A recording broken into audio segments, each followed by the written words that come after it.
So, good evening. I'm here with my Czech friends, and they have some questions to ask me.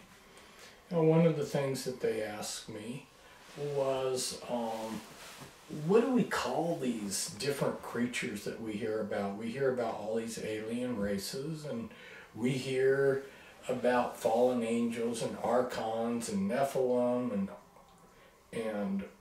and demons, and what are these things?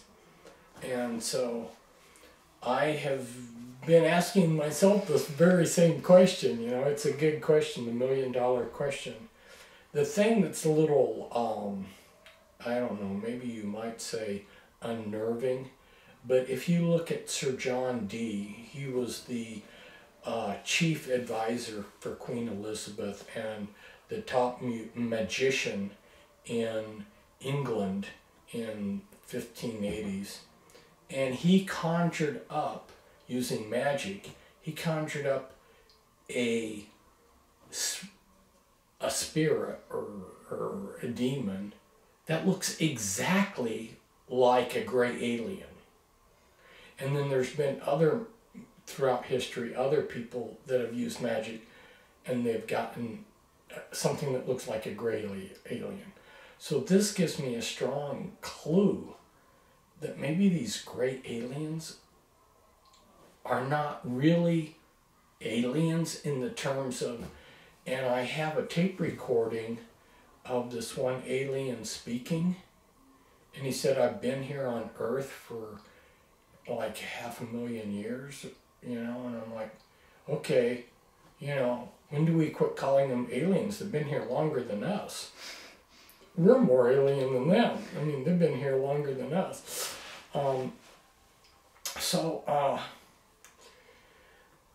You know, I've got a lot of information, but I still ask myself, you know, because the grays, as I constantly get information in that the grays are like manufactured, the small grays are manufactured in factories, you know, and they have a hive mind that's computer run and everything. And so those sound very much like something that's actually biologically alive and not a demon that's conjured. So what is it that, why would Sir John Dee, you know, conjure up a demon like that? Or did he not conjure it up and somehow the gray alien came to him and he just said that he conjured it up? I don't know. It's a mystery to me too, because could it be that what Sir John Dee created is, even though it looks like a gray alien, is different than the gray aliens that are being produced now? And who is producing these gray aliens? Is it the tall grays, or is it like some secret government? I don't know. These are all, you know, and I can tell you what different people have told me, what different witnesses, and yet at what point I don't know what to do with a lot of the testimony people have given me. I will share some of this, which I haven't done before, because I don't know how to sort it out myself. It's like Phil Snyder that I mentioned today. Phil said that he had been in the underground. Okay, but when I started working with Phil, and Cisco and I started working with him, we actually realized he was a program multiple personality. So everything that he said is not necessarily truth. It may be programming. In fact, he was all over the place. He would say, my father was this, my father was that. He was all over the place. So he was mixed up on a lot of facts. So what was truth and what was programming, and what were program lies, and who knows what. But we started to break down his programming and get to his deeper Illuminati altars, and then he was to come over to my house, and the day before he was to come over to my house, they killed him. Now, at the time, I didn't want to say anything to anyone because I thought, one, people would think I was being like kind of proud or something that to say, well, he got killed because of me. But two, I didn't want to say it because I didn't want to think people thought that he got killed because of me. So I didn't talk about it. I was just like dumbfounded, you know. Oh boy, here was somebody who I was making a friendship with, a whistleblower that probably knew something, because it appeared like he had some evidence that he had been in the deep underground military bases, and he could pull off of his shirt, and he had huge scar down here, which he said that he got in a laser fight down in the dumb base there at Dulce. He was on a deeper level where the aliens were, and he got into a fight with, they had laser guns, and everybody else with him got killed except for him, and he got badly shot up. That's what he said. Is that true or not? I don't know. Why was he killed? Was he killed because Cisco and I were breaking into his deeper parts of his mind that were secret? Or was he killed because he was talking about the deep underground military bases? Was he killed because they thought he would talk something that they didn't want me to find out? Who knows? These are questions I don't know. Phil's handler was naval intelligence. That was Ron Rummel. And Ron Rummel, who was naval intelligence, would come to my house secretly. And then he told me that the big secret was that there were aliens living under the ground in underground bases. He said that was the big secret. And that were underground bases, but not the underground cities. Underground cities, underground bases. But yes, were they man-made or were they in some way natural? Both.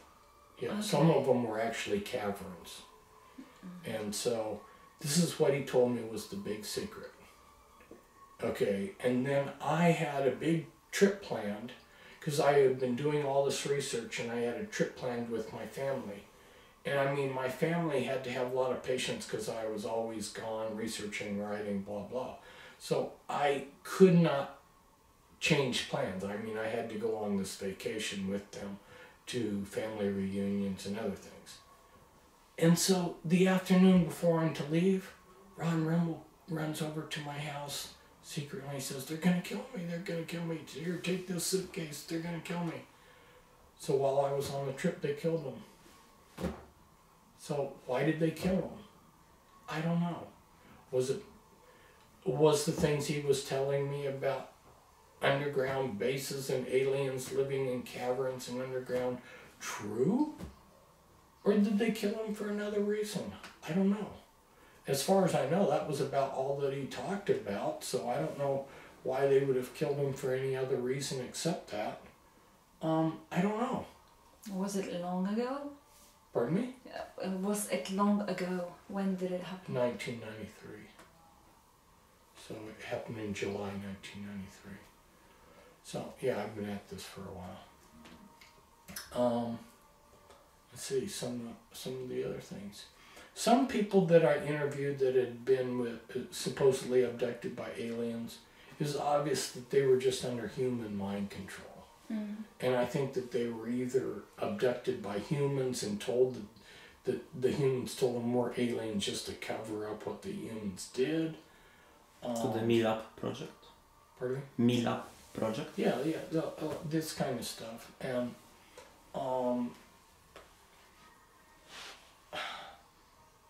I got the distinct impression from this one army guy that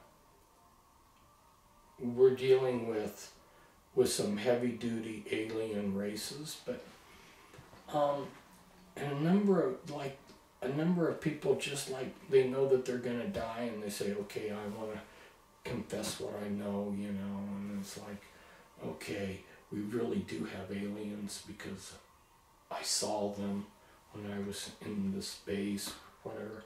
So they come across like, you know, this is something they want to get off their chest. They want to unburden themselves. You know, in the United States, they consider deathbed confessions to be true, you know. And so these are almost like that. So you're like, you know, when people are on their way out and they're old and they know they're going to die soon, they usually tend to tell the truth. I mean, why would you want to make up a lie at that age? You're not even going to be around for the fun of the lie, you know. I mean, why even bother when you're old and ready to die to make up some lie, you know? So you have to believe them, okay, but what do they know? Maybe they think that they're aliens, but they're really demons, you know? And since I'm a Christian, I would rather use the language of the Bible and just say these are fallen angels and demons. Which were God creations then, which decided to separate from God and be independent from God. Right. Well, and the other thing is every alien race that I can learn anything about is evil, evil, evil. There aren't any good ones. So, you know, and, you know, so Illuminati say, okay, they're interacting with aliens. Right. Well, why, what kind of race would interact with these sociopaths, psychopaths? Obviously an evil batch, whether they're angels or archons or what, they must be evil. So if they're evil, I'm just rather just label them demons and fallen angels, you know? I mean, so, I don't know. I don't have any definitive answers, but like today when I discussed it, I think the safest thing is just to call them all fallen angels and demons. Mm-hmm. Definitely they're evil. They don't have anything positive for mankind. Even the ones that appear like they're here to help us, they're not. And if you give them a good name, that's just setting us up for trouble. Okay, let's see, what would be another question? In terms of trouble, we hear from many sources and angles and on various levels that there's a threat approaching, that there will be the Third World War, that there will be a planet that will cause a lot of problems to people, and that there would be crises and genocide and so on. So there is this really sense of something huge and bad just coming upon us. How would you relate to that? Well, that's the way these Illuminati kingpins talked, that I talk to, is they're just like, oh, well, you're all just going to get it, you know, and it's just going to come down on you. And they have cards that they can play. They can create famine. They can create weather changes that cause famine. They are in control of moving the food. They are controlled of things enough, the political situation, they can cause the war. They're sitting on bioweapons that they can cause all kinds of diseases. So it's just whenever they decide to play these things, and they have all these cards in their hand, none of them nice cards, and I don't know, we'll just wait to see how it all plays out, you know.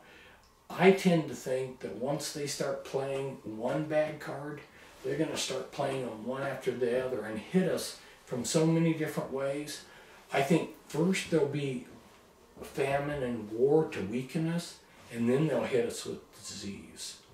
And when you've been weakened by famine and war, then when you get hit with some nasty disease, it just wipes everybody out because they're so weakened already, you know. And so why waste a good disease on healthy people, you know? Wait till they're weak and then hit them. That's just the way I think. And I think, when do these wars usually happen? After economies get crashed, because then they tell everybody, they make it sound like, well, we had to go to war because our economy crashed, which No, they don't have to do that, but they seem to like that pattern. So I'm thinking, okay, first we get to go through the hunger, you know, and then they'll say, well, this stressed everything else, and now we got to go to war. Then now that we've got war and hunger, then they'll blame some, you know, plague like influenza. Okay, well, you know, and then they can say, well, everybody was weak, and had poor immune system, you know, that's why they all died. Well, yeah, thanks for releasing it at the right time. I don't think they're nice people, and that's, you know, the plans, how they play those cards, I don't know. The people in the Illuminati that I were getting out starting in 1991, they were all convinced that Lucifer would be or the Antichrist would be enthroned by the year 2000. Okay. Well, it wasn't just them. I actually found occult writing clear back like 200 years before that was saying the same thing. 2000 seemed to be the date that they set. But but it's not the date that it turned out. Or maybe it did, but we are not told about this. Is there a possibility? No, it didn't happen. So, okay. No, so why did they change the plan? I don't know. This is something nobody's told me why, but it got pushed back, and now it seems like it's happened because, like I say, I watched now that they're putting the capstone on the pyramids on their logos.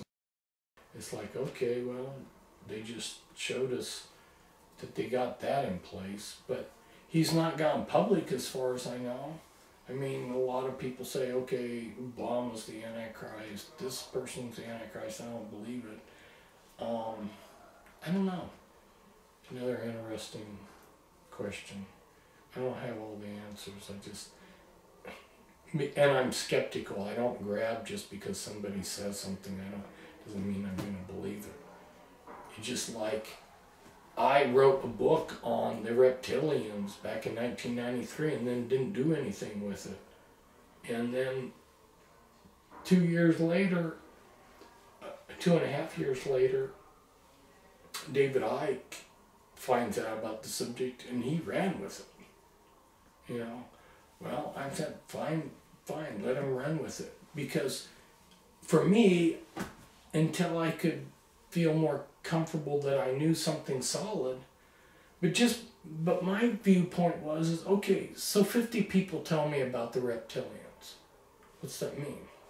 I don't know. It means 50 people think there's reptilians, but does that mean that they're really reptilians? I haven't seen one yet. And you know, like this one man, he called me, and because he knew I was researching this kind of stuff, and he goes, Fritz, I got to tell you this. I have a fishing boat, you know, off the coast in the Caribbean, off Louisiana. He said, I came into dock, and when I got off the ship, this lady there that I don't even know, he hadn't seen her before, I looked in her eyes, and she had reptilian eyes. You know, and I have pictures, photographs of people with reptilian eyes and stuff. Fine, but what does that prove? Nothing. Because they make contact lenses that will turn your eyes to look reptilian. So what, are these people just wearing contact lenses to look like reptilian eyes? I don't know. I can't nail down anything. I get a lot of information, but nothing that I'm just absolutely sure about. You know, it's like it's like slippery bar of soap. You know, you would want to fix it so that you know, okay, this is right or this is wrong, but instead you're left with, it could be. I mean, I can state an opinion on what I think, but what's my opinion except just another opinion? So, definitely, I categorically am sure that the U.S. government, probably also with the other governments that work in secret, are working with things that they call the aliens, but what are those creatures?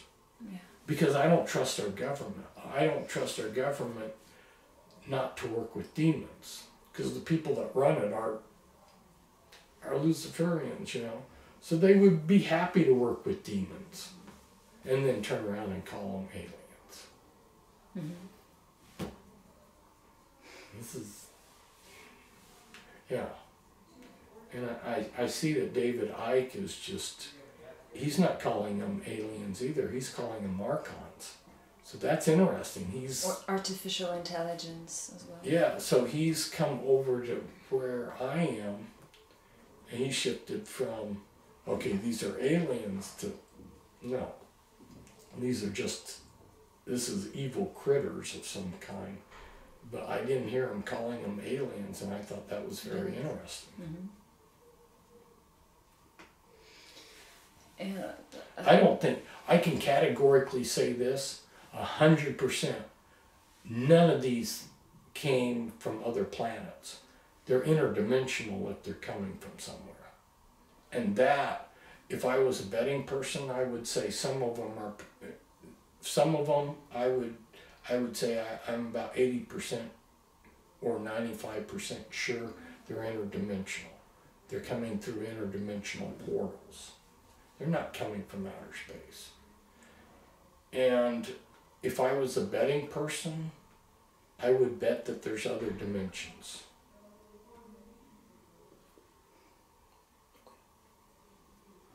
Okay. And you also mentioned in your lectures that the 13 families that you listed before now changed the configuration a little bit, and there are 7 prominent families. So is it important information? Does it change the situation a lot, or not to a significant point? Well, in 2009 there was a switch from one generation to another of leadership at Gstaad, Switzerland. So no. And the new generation alienated part of the Illuminati. Now,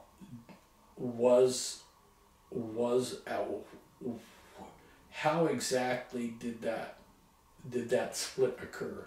Because it's like, picture this, you can understand what I'm saying here. Sometimes there's a person and he doesn't like where he works.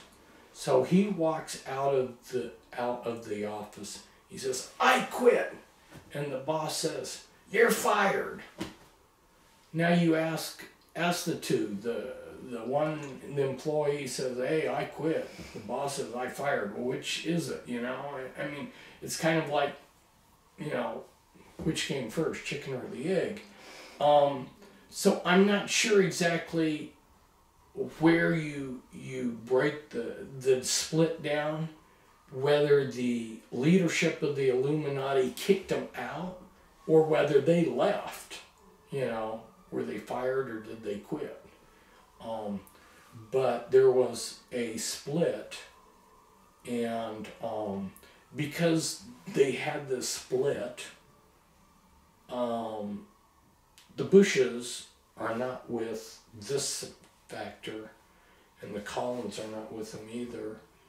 So at that point, after there was a split, okay, let's look at the leadership of the formal Illuminati organization. Let's look at it from their vantage point, because from the way they talk, they kicked these out. Mm-hmm. Okay, they fired them. They kicked them out. Okay. So now that they have gotten rid of that, they're like, okay, we need to restructure this, so like I was explaining to him, so it's lean and mean. That's kind of a military term that, like when you have 500 recruits to make a parachute company, 400 of them don't make it because you just want the hardcore. So if they're getting ready to go through some hardcore times, let's get rid of the fluff. Let's get the real deal here. Mm-hmm. Let's not have all these hanger-ons that just are lame Satanists, you know. Let's get some really hardcore sociopaths in here. So that's the way I see it, is that from the core group that's left, is that they were tightening down and making it more meaner and leaner. Okay, now we go to the faction that got kicked out or left. What's their perspective? They're like, hey, this isn't the way things are supposed to be run. You know, you're not sticking with the way it was done before. So, you know, they're probably calling, hey, this is foul, you're not playing by the rules, you're supposed to do it this way, and whatever, you know, so maybe may they be inspired to kill each other, you know. I know that there's that level of animosity there, you know, so fine. I won't, or the kind of tears I will shed are crocodile tears.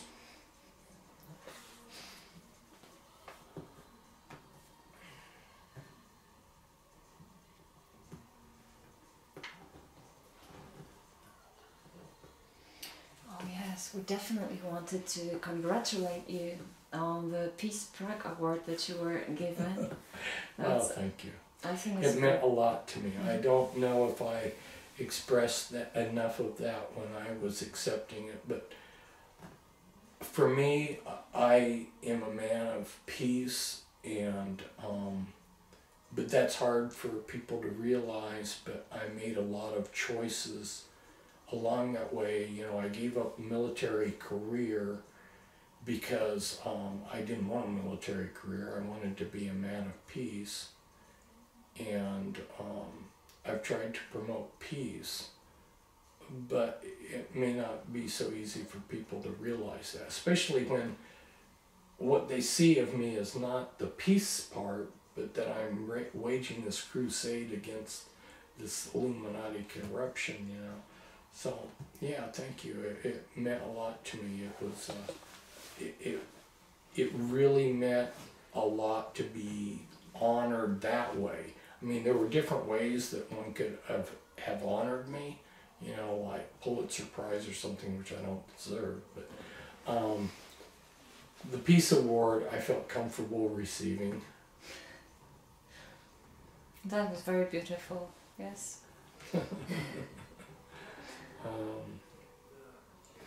So, let's see, there were a couple other things that you mentioned that would be worth talking about. Do you remember what else you were thinking about?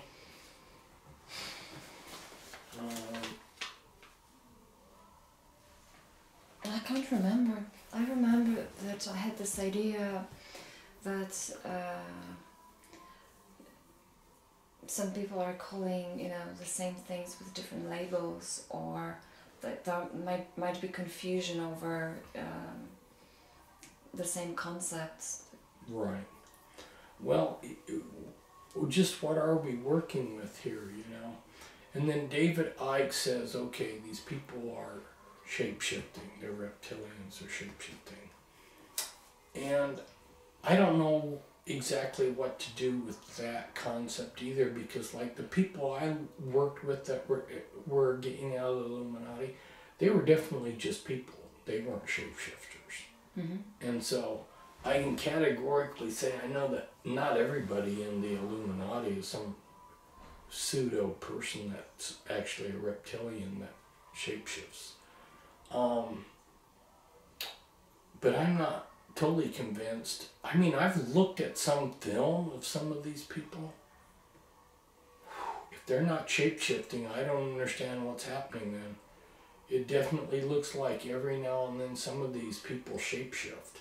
It's really scary. Have you seen the scenes? Have you seen the film? Oh, yeah.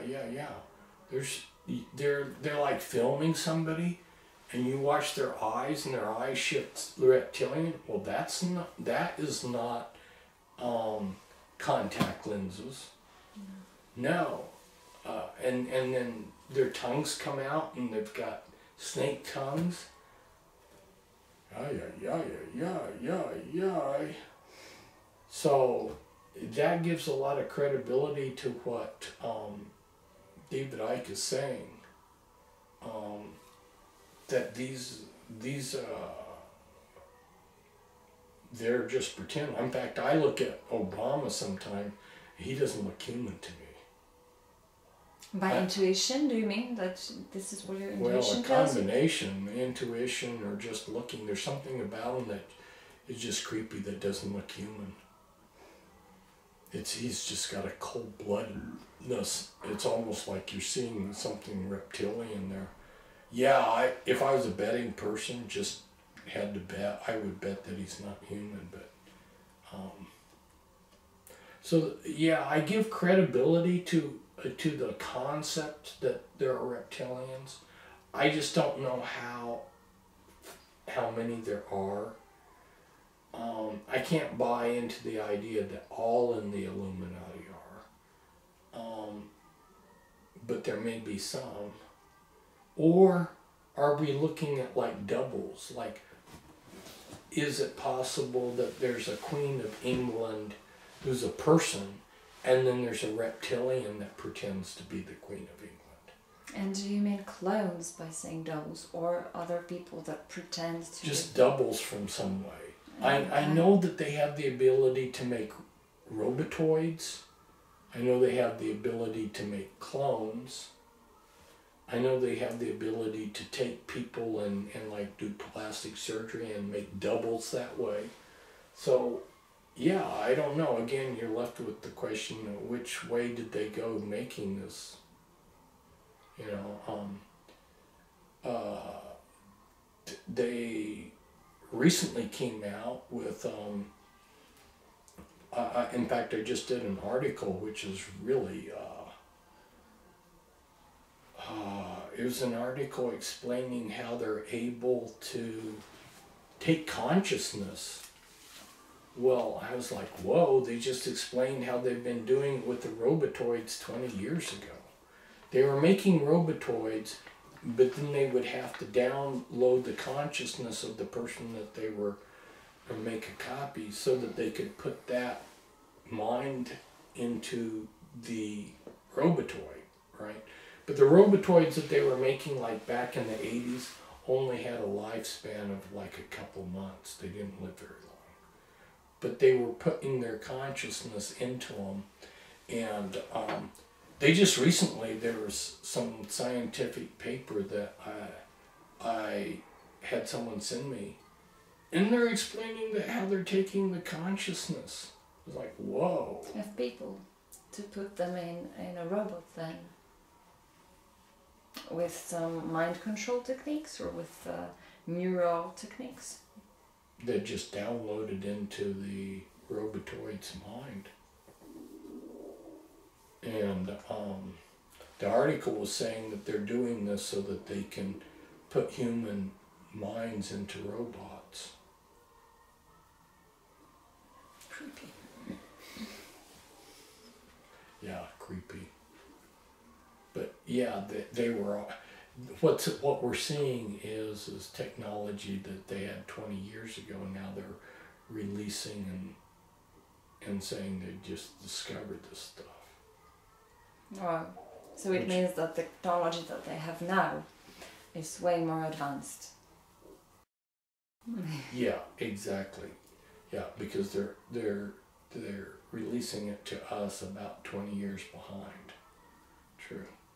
Because it's just like this Day guy that I and him quoted. Mm-hmm. He was talking about technology and stuff in 1969 that didn't get released until like 20, 30 years later, you know. So yeah, exactly, that's the thing. It's there, and there's this, for whatever reasons, it takes a while before we see it.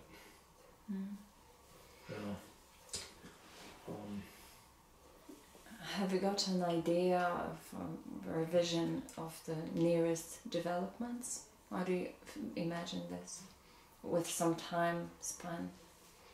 We heard that this month, which is October, we should expect an economic or financial crisis. Yeah, I think it's happening right now as we speak. I think the American dollar is crashing. I'll tell an interesting story. Very interesting. At least for me, I mean,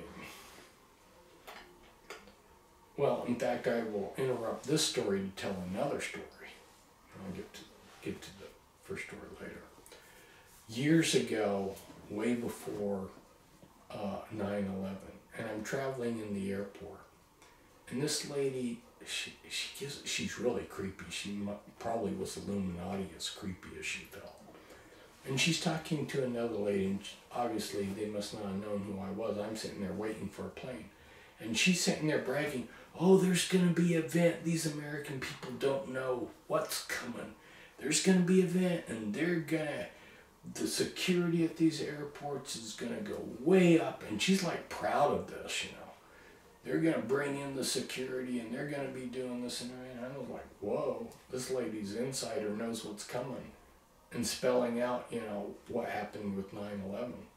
Okay, so now fast forward to this trip. I'm coming into Portland Airport, the terminal area where you get your tickets.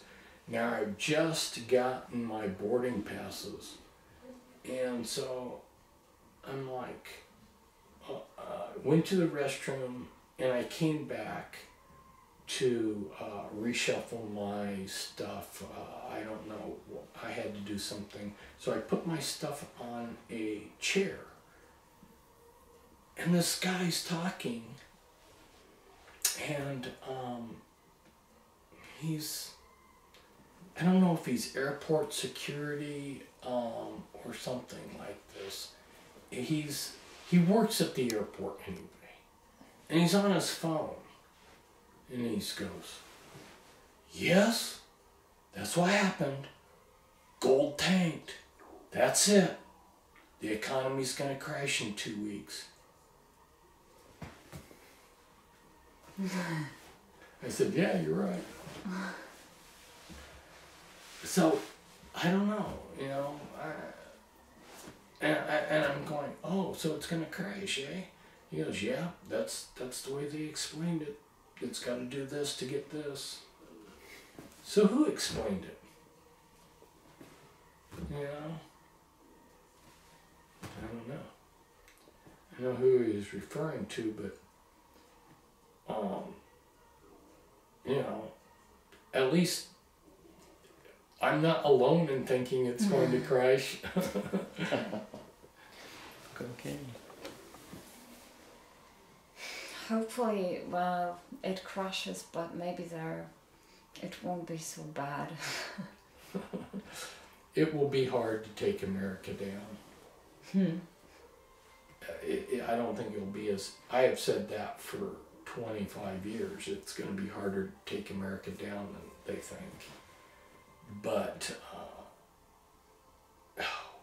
it's in this modern world, with so much interdependent and so much centralized and so much, wow. You know, back when things were old school, I mean, how do you, if everybody's grows their own garden, has a horse, I mean, how do you destroy something? Or maybe to make another way of saying it, when the American economy has been really bad, which it has been the last few years, if you look at Arkansas and Missouri, where the people were already poor, it hasn't made them poor. I mean, they were poor, so they're still just the same. So they haven't gotten poor, because they're not hardly connected to the world system anyway. Mm-hmm. So it didn't affect them at all. Mm-hmm. So those states, you know, statistically aren't worse off, and they had less drop than states that were richer, that was tied into the system, that were more vulnerable. So anyway, that's an interesting thing. Thank you very much. Thank You're you welcome. for taking the time to talk to us.